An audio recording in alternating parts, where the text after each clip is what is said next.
Assalamualaikum. Hi.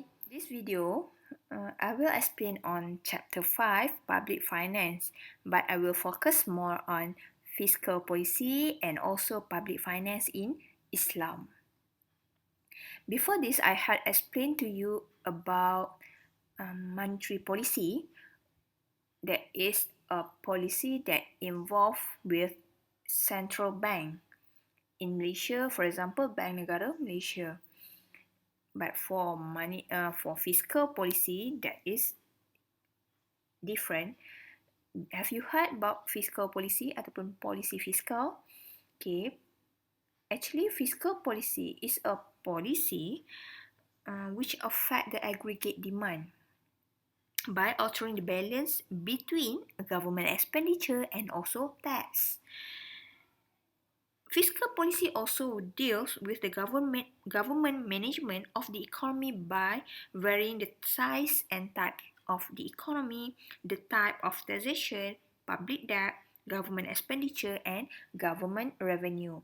Okay, saya boleh cakap di sini, fiscal policy adalah polisi yang dilaksanakan oleh kerajaan directly dengan pengurusan kerajaan itu sendiri mengenai dia punya perbelanjaan kerajaan dan juga cukai. Okay, there are two types of fiscal policy. The first one is contractionary and the second one is expansionary fiscal policy. Contractionary fiscal policy basically used during the inflation problem. Okay, for contractionary, actually a policy that is used as a macroeconomic instrument by the federal government to slow down the economy. Okay. This policy is implemented when there is an inflationary gap by reducing the government expenditure and increase tax to reduce the aggregate demand.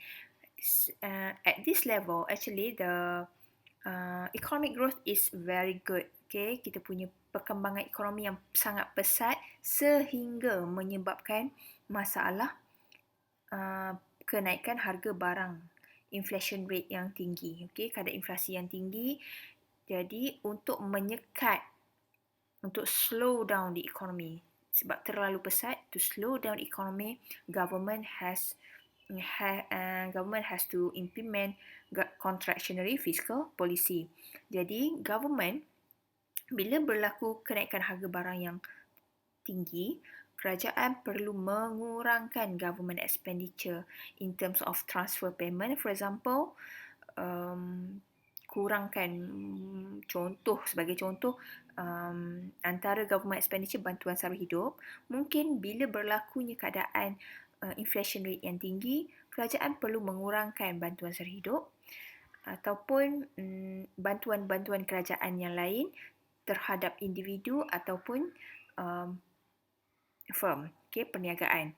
Jadi di sini government has to reduce government expenditure dan juga naikkan taraf cukai.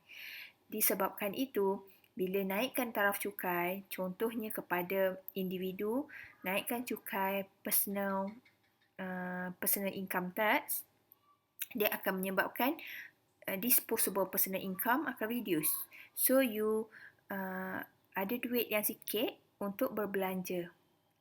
Jadi individu kurang berbelanja, firm juga kurang berbelanja disebabkan kenaikan corporate tax.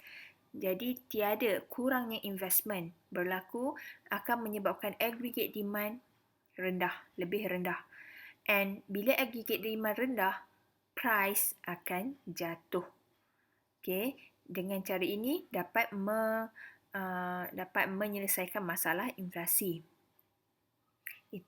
That is for contractionary fiscal policy. Berbeza dengan expansionary fiscal policy. Expansion means that dia macam expand, membuka, meluaskan. Okay, expansionary fiscal policy is a policy that is used by the federal government to stimulate economic activities. Dan biasanya polisi ini dilakukan apabila berlakunya kemelesetan ekonomi ataupun pengangguran yang tinggi, okay, during a recession and also high unemployment rate. Jadi kat sini expansionary fiscal policy is implemented during deflationary or recession gap by increasing government expenditure and reducing tax to increase aggregate demand. Contohnya, sekarang kadar pengangguran kita yang terlalu tinggi. Disebabkan itu, berlakunya kemelesetan ekonomi. Jadi, apa yang kerajaan perlu buat in order to solve this problem? Okay. Apabila berlakunya masalah ini, kerajaan perlu meningkatkan perbelanjaan kerajaan dan juga mengurangkan teks. Okay. Contoh sekarang, musim COVID. Okay. Apabila berlakunya COVID-19, kita punya perkembangan ekonomi, pertumbuhan ekonomi, aktiviti berkurangan. Jadi kemungkinan besar akan berlaku masalah recession dan juga unemployment. Kadar pengangguran yang mungkin tinggi. Disebabkan tu kerajaan memperkenalkan pakej ransangan prihatin. Pakej ransangan prihatin is one of the expansionary fiscal policy. Okay. Apabila kerajaan membelanjakan almost 260 billion, yang untuk fiscal polisinya sahaja 35 billion untuk stimulate economic activities. Jadi sekarang individu dan juga SME mendapat bantuan kerajaan. Dengan itu individu boleh berbelanja.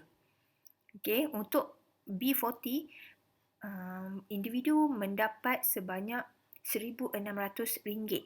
Okay, one of cash transfer, dan duit itu akan dibelanjakan. Dengan cara sedemikian, economic activity akan berjalan. Okay, economic activity akan lebih bagus dan itu akan generate income for the country. And also reduce tax for the SME ataupun reduce tax for SME corporate tax. Jadi dari segi firm, dari segi SME, dia boleh mengeluarkan lebih banyak lagi production of goods and services. Dengan cara itu, aggregate demand will increase. Production akan bertambah dan ini akan menyebabkan pertumbuhan ekonomi yang lebih pesat. Okay, itu adalah expansionary fiscal policy. Okay, you dapat bezakan contractionary fiscal policy dan juga expansionary fiscal policy. Contraction, kita nak mengucupkan ekonomi. Expansion, kita ingin menambahkan. Okay, untuk contractionary, to solve the problem inflation. Okay, bila berlakunya kenaikan harga barang yang tinggi, kita nak solve. Dan untuk expansion, kita nak tambahkan lagi economic growth. Alright.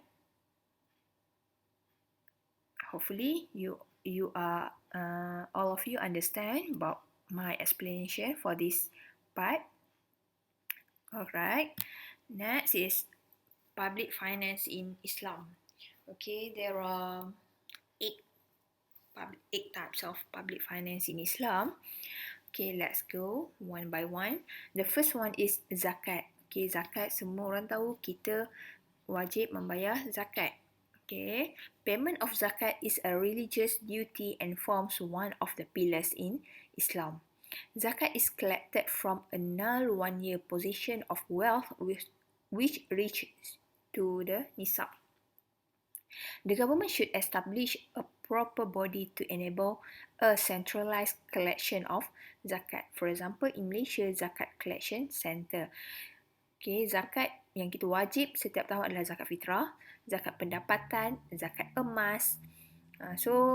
Setiap negeri ada pusat pungutan zakat yang tersendiri. Sebagai contoh, di Terengganu adalah Maidam. Di Selangor, Pusat Zakat Selangor. Dan begitu juga di negeri-negeri lain, ada pusat tersendiri. Okay, so zakat is one of the revenue in Islam. The second one is al-fa'i. Fa'i This source of revenue refers to the property or wealth that is surrendered by non-believers at war, but done so without fighting. Such property will go to the Baitul Mal. Okay, Al-Fa'i adalah harta rampasan perang. Jizyah. The second one is jizyah. Jizyah is the tax imposed on non-Muslims in lieu of the guarantee given to them by an Islamic state for the protection of their lives and properties. It is responsibility of an Islamic government to protect the lives and properties of the non-Muslims in the same manner as they would protect their Muslim citizen. Okay, ini adalah jizyah. Cukai perlindungan. Okay, perlindungan dari segi harta dan juga nyawa. Okay, the next one is kharaj. Kharaj adalah tax on land or agricultural land owned by a non-Muslim in the Islamic State. The tax rate will depend on certain factors such as the quality of land, fertility and irrigation requirement. It should be fixed on the basis of the equity to prevent any injustice towards the farmers. Okay, kharaj adalah cukai tanah pertanian. Okay, next one is wakaf. Wakaf is a property donation by an individual for the use of less fortunate Muslims, such as orphan and the poor. This usually entails a donation of a building or a land or an amount of money to Muslim, religion purpose or charitable properties. Okay, wakaf adalah wakaf lah. Biasanya kita selalu dengar tanah wakaf untuk dijadikan masjid ataupun tanah ataupun rumah anak yatim ataupun kita wakafkan bangunan untuk certain religious activities. Okay, next one is sedekah. Sedekah adalah voluntary charity is derived from the word sidq, which means sincerity of faith from the person who give it. According to the Sharia, sedekah is not compulsory. It represents the worshipping of Allah Subhanahu Wa Taala by donating money. Sedekah is not subject to any condition or where or how much to donate. Okay, sedekah adalah yang menderma secara sukarela, tiada paksaan. Tapi sedekah adalah sangat dituntut dalam Islam untuk membantu pihak-pihak yang memerlukan. Okay. Kemudian usyur. Usyur is the revenue collected from trade and business carried out by all citizens of the Islamic State, regardless of their religion and belief. Similar to Al-Fa'i, this revenue will also go to Baitul Mal. Okay, usyur hasil jualan dan perniagaan. And the last one, taxation, cukai.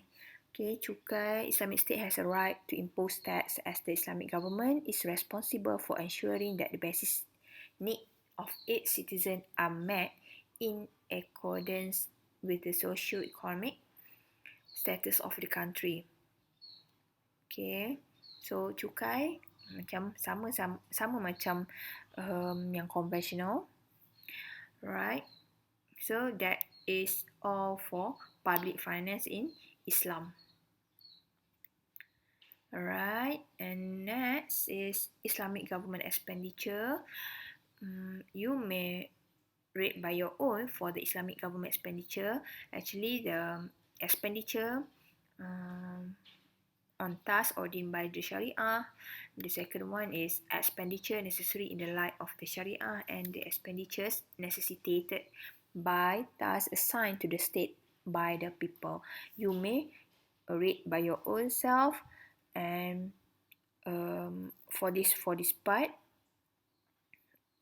Alright, do you have any question for this video? If you have, just leave it in the comment or in future. Alright, the end. Thank you everyone. Bye.